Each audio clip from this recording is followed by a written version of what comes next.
The Trash of the Count's family follows Kale Hennetews, who in actuality is Kim Rock-soo, who has been transmigrated from Earth into the novel of The Birth of a Hero. In the original novel, Kale was a stereotypical and cliche minor villain which would be used to show off the strength of the main character. However, the current Kale, understandably so, wants none of that, so he pretty much uses his knowledge of the novel to change events for his own benefit. And in a butterfly effect sort of way, this ultimately leads Kale into pretty much becoming the main character of the novel and forming a ragtag group of characters that work in order to save the world. Upon my first initial read of the novel, I honestly hated Kale because he was the complete opposite of what I wanted to see in a novel protagonist. Because in contrast to other protagonists that want, say, like immortality or invincibility, Kale's goal in life is to just pretty much be able to live the life of a slacker, which in all honesty, I think all of us want to be able to do that because everyone wants to like be successful so that they can live a relaxing and peaceful life where, you know, they don't have to climb up a volcano and bring out sulfur every day,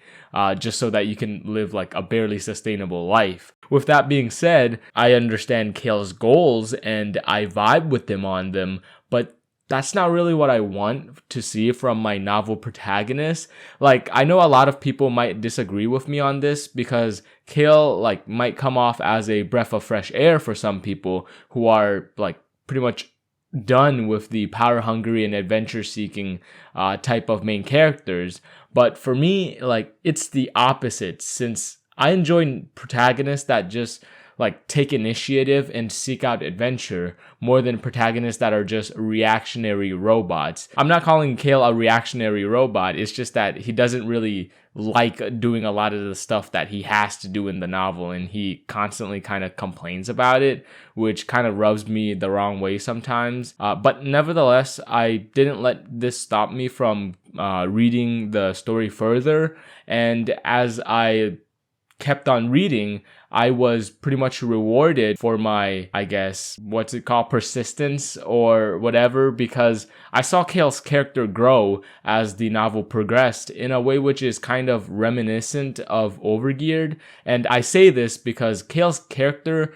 starts off as someone who is pretty much selfish and unwilling to put others before himself. However, as the story progresses and his character grows, Kale comes to appreciate those around him more, and his character becomes more and more compassionate to the point that he puts his friends before himself, not in the way of cannon fire, but in terms of importance. And due to this, Kale sacrifices and puts himself in harm's way for his friends multiple times in the story. And what's funny about the novel is that Kale is a complete tsundere about all of this because he genuinely believes that he's a bad person that's like scheming and tricking everyone into believing that he's a good person. So whereas I started off disliking Kale's character, as of 414 chapters in, I think that his character is more bearable, but his character is still far from idyllic for me.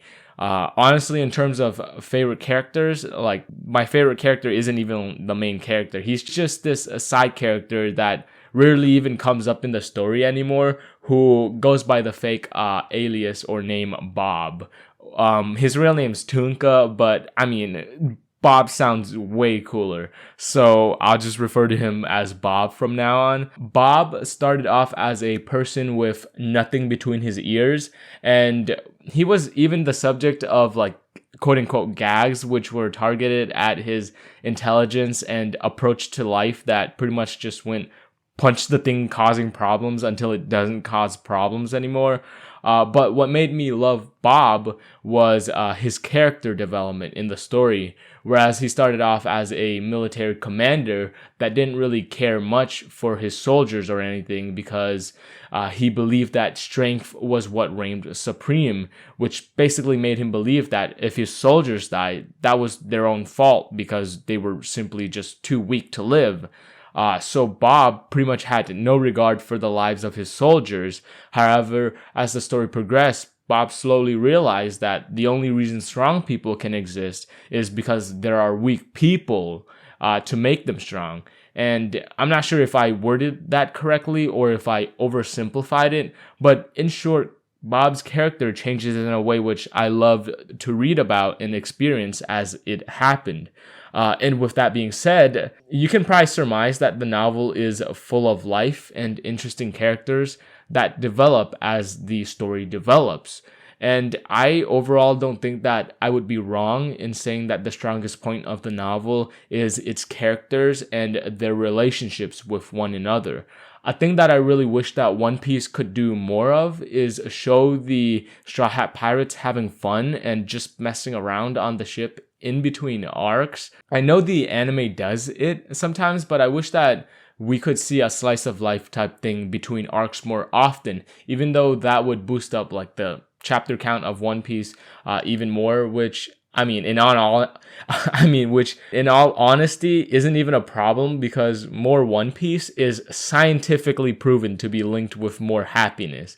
But getting back on topic, the main reason that I brought up One Piece and the interaction between the characters was because in the Trash of the Count's family, I have my wish granted to me because as much as the story is about action or adventure, it's also full of fun and cute interactions between characters that feel believable and serves to give the characters even more believability and life. And this is especially true for the little black creature that follows Kale around in the novel, who just at times makes me want to just go on my bed and start reading the novel, laying down while swinging my legs back and forth on some Drake type beat thing. But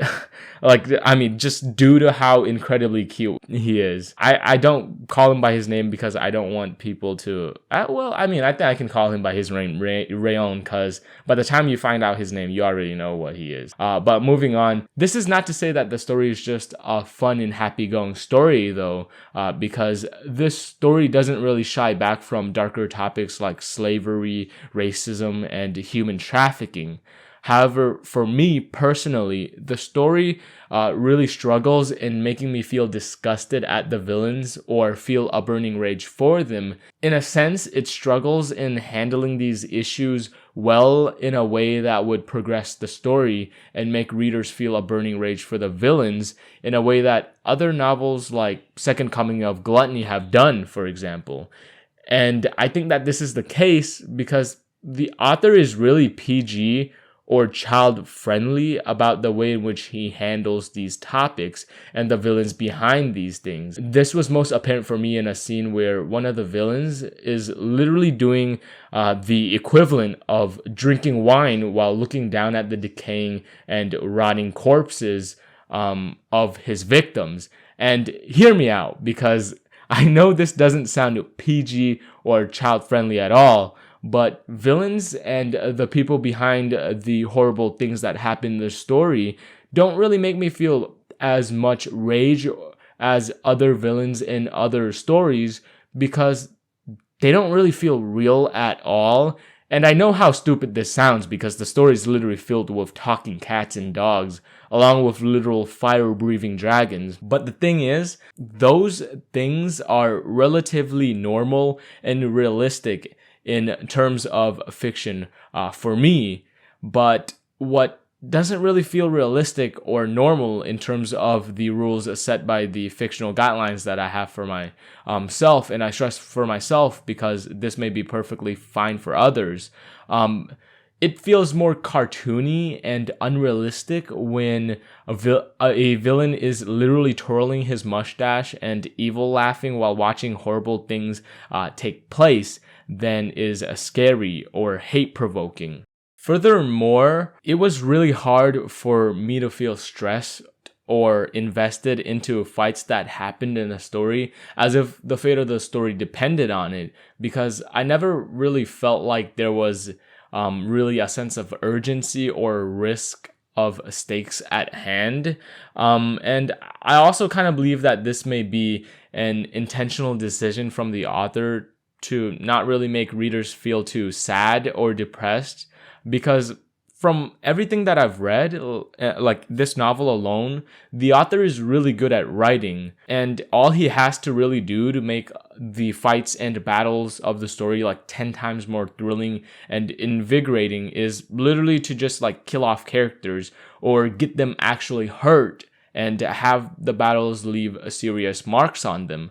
But the author doesn't really want to do any of that, which makes the battles feel stale and meaningless to me. A couple arcs ago from where I'm at, which is currently chapter like 414,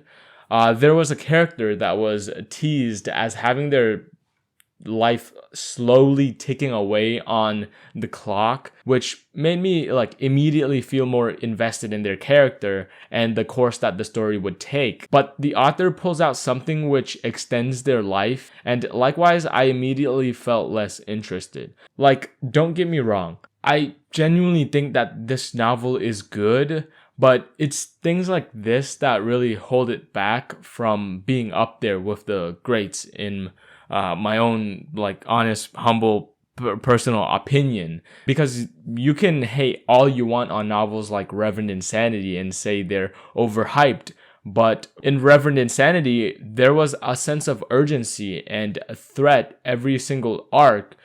even though the main character Fang Yuan had a literal Pokemon that could send him back in time, which is why I think that as of where I'm at in the novel, I think the story is good, but being held back by the author not wanting to dive deeper into a more dark tone or theme. And like, don't get me wrong, this is not just me wishing on the downfall and death of the characters. It's just me kind of like spitting out or laying my beliefs out on the table, because I genuinely think that having consequences and repercussions to battles would make the story better. Not only would this like make fights feel more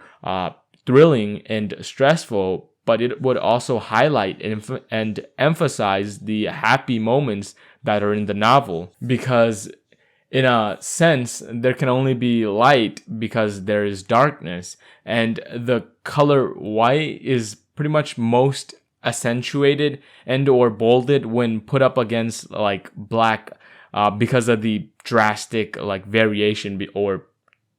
difference between the colors. But before I stray too far from the original topic and talk about colors for an hour, my final thoughts on the Trash of the Count's Family are that I think it's good.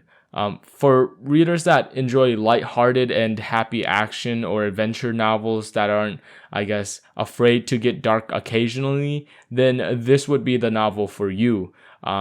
It's full of rich characters and world building, which I didn't really talk about much in the review, but it's there. And much like the characters, it's full of life. For those that want a more darker or grimy, like kind of novel, then this novel isn't bad, but you'll definitely be left wanting for more. And that's, I guess, it. Tell me in the comments if you guys think that I'm wrong or if I'm incorrect. I'd love to hear what you guys thought of this review or the novel in general, because this has been recommended to me a lot. And I know this probably wasn't the reaction that people probably expected, so I tried my best to give a reason behind all of my views or thoughts about this novel, while also having given it a good amount of chapters.